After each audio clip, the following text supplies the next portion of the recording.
او دا دی ځو 10 9 8 7 د راکټ انجنونه بل شول 4 3 2 1 د بوسترونو بلیدل او پورته کېدل پیل شول د ارتمېس 2 عمله اوس د سپوږمۍ پر لور روانه ده د بشریت بل ستر سفر پیل شو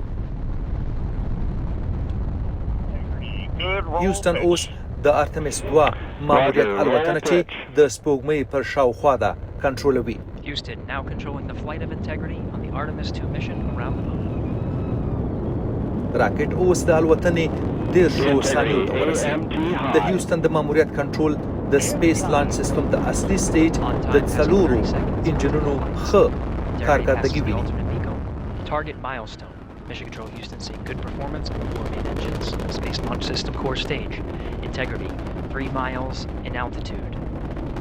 Traveling more than 1,200 miles per hour. اوس 3 مایله لوړوالی لري او له 1200 مایلو په ساعت څخه زیات سرعت سره روان دی.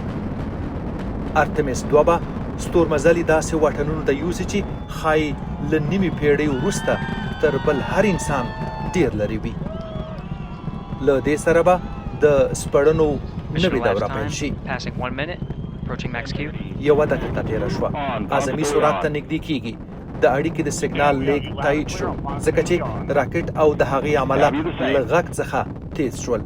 Communication signal transfer confirmed as Integrity and its crew go supersonic.